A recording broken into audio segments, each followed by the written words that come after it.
Hello, this is my second Scrawlrbox video and the first one of the voiceover, so hopefully you can bear with me while I work out a few little niggles. The first video I actually recorded had some difficulties with the frame rate, and I ended up having to scrap the audio on that one, so hopefully with this one you'll be able to see what I was intending. So when I initially opened the box, obviously the first thing you ever see is a big pile of tissue paper. So let's see what's inside.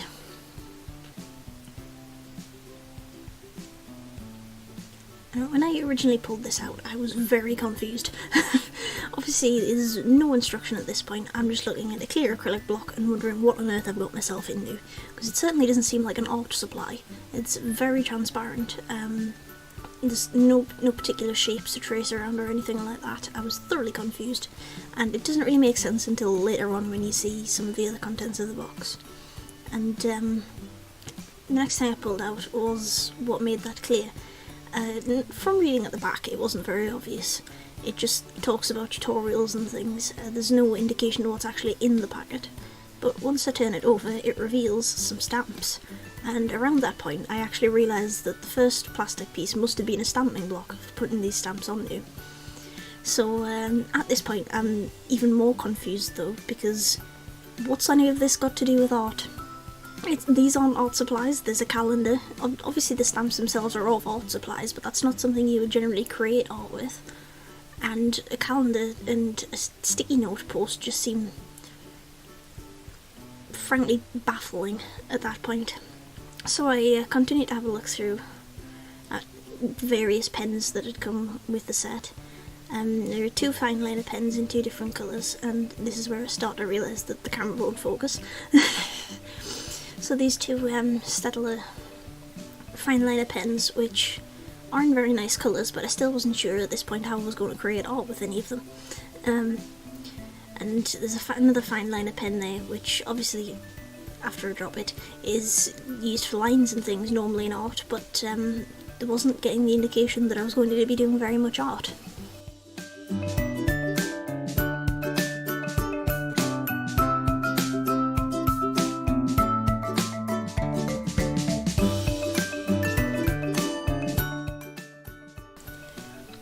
And I was also starting to wonder at this point where the ink was for the stamps.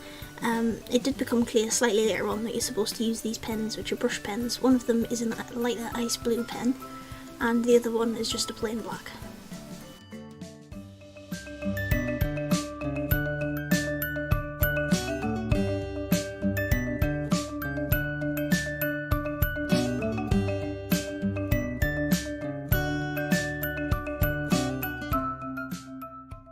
And the final thing I pulled out of the tissue paper was a sticker. And I actually thought at this point that the sticker was slightly different to the one that I'd had the previous month, so I pulled it out and I was right.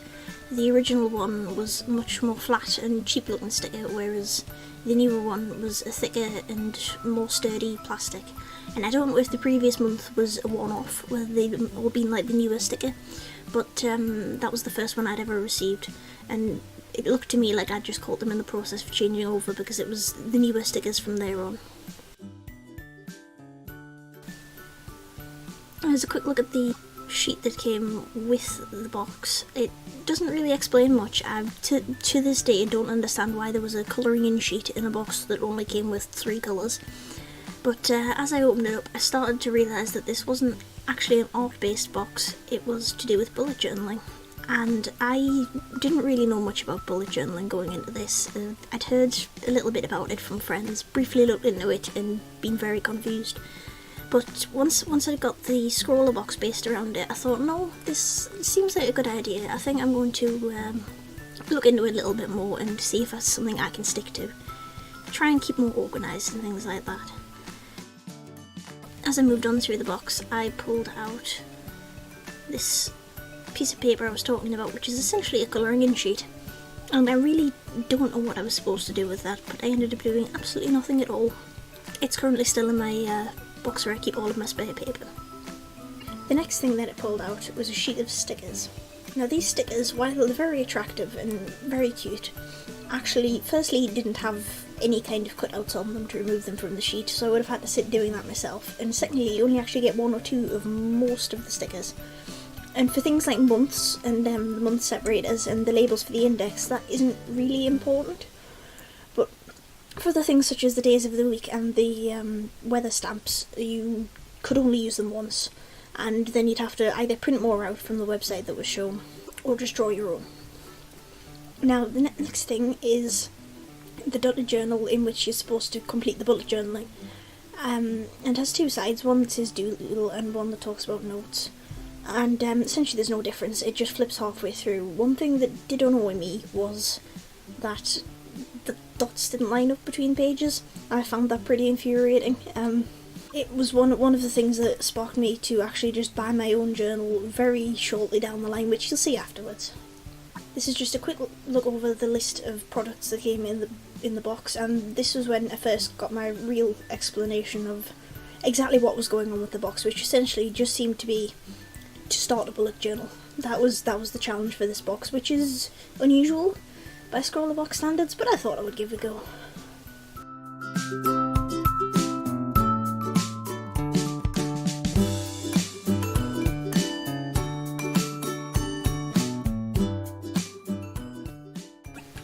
When I was filming this first page, part of the inspiration for it was just to test each of pens and make sure they weren't going to bleed straight through the book.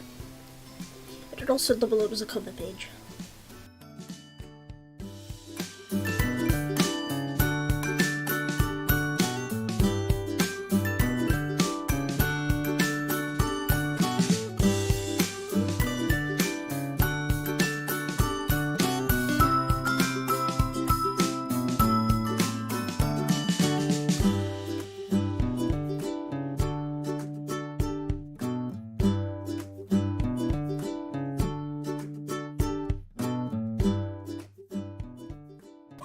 As you can see, it didn't bleed through too much, so I decided to proceed with the rest of the journal.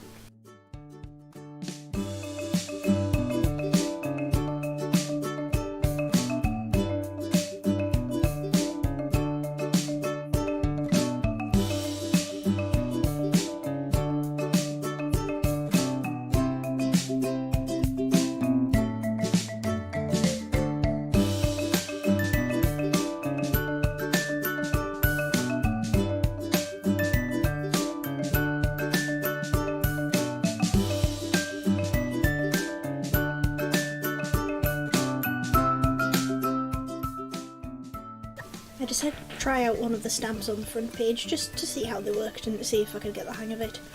So I originally went for, rather appropriately, the Scrawlrbox stamp.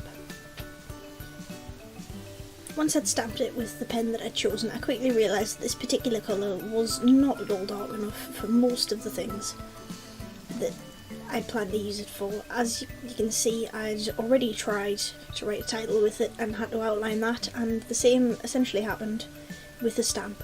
So my alternative was to use a black stamp and instead just fill in the shape.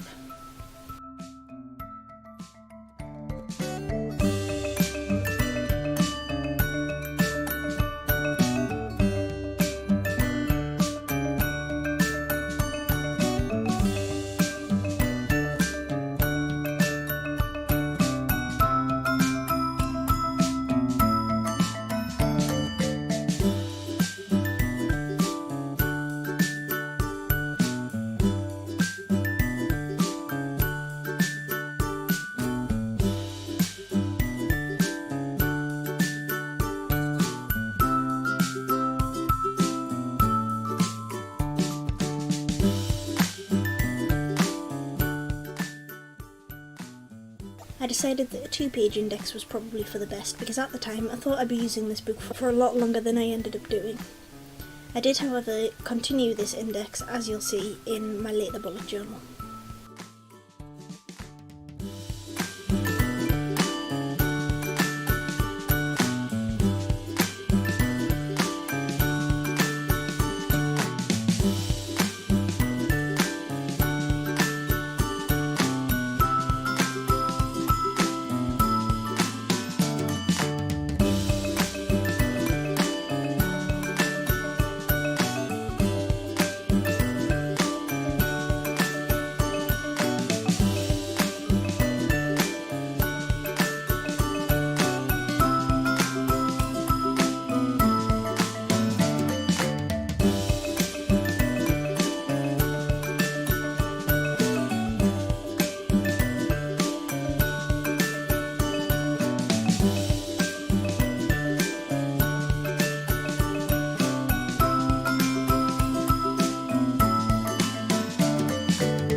was creating the calendar for 2018, I realised that I was actually already halfway through the year and there wasn't really any point in doing the first 6 months.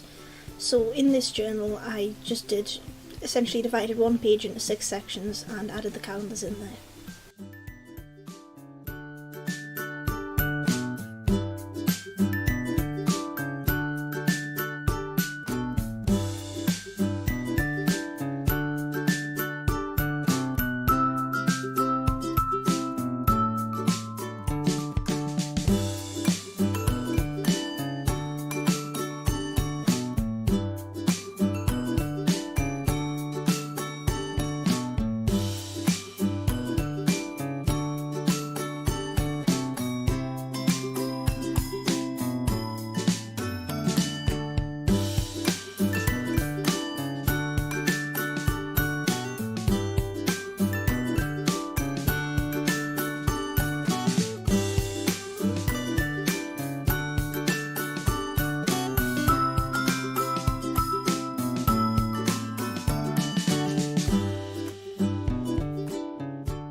This was an attempted layout which I'd briefly seen when I was doing research, and it essentially involved just drawing a stack of books, with each having the title on for a different book that I was planning to read or had started to read.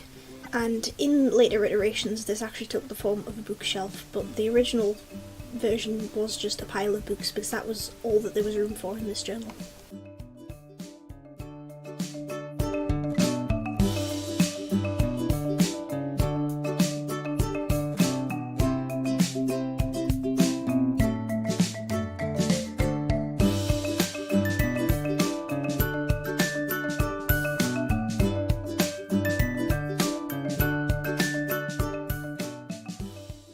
Now that I'm more experienced at making journals, I've realised that allocating this much space to a calendar and a to-do list is not necessarily the most useful thing for me.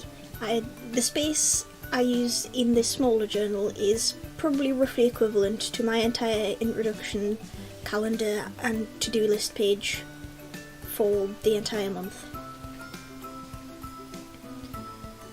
It was at this point that I started to realise one of the limitations of these calendar stickers, which is that essentially you have to ink only certain parts of the stamp and try to apply those to the page fully without accidentally getting ink from different sections of the stamp on page in places it doesn't need to be. Which I eventually ended up just cutting up the stamp and repositioning it on the stamp block appropriate to where that month's calendar was, and eventually just gave up using the stamp entirely and wrote the dates by hand because it wasn't worth the time that it was taking to get the calendar to come out correctly.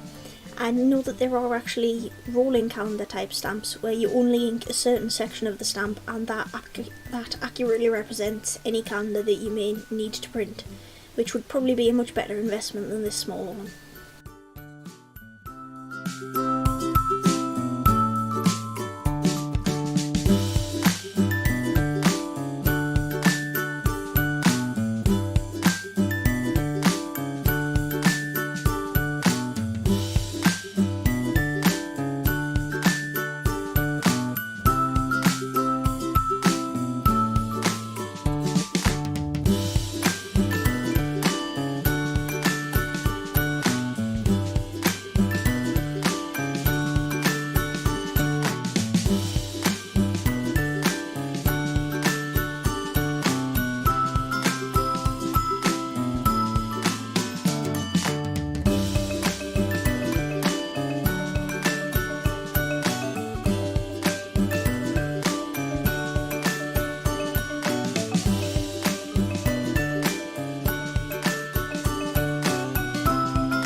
As previously mentioned, I did have some issues with the frame rate when I was recording this video, and though I was originally going to do a look through my more recent bullet journals in this video, I am going to instead re-record those sections and post those at a later date.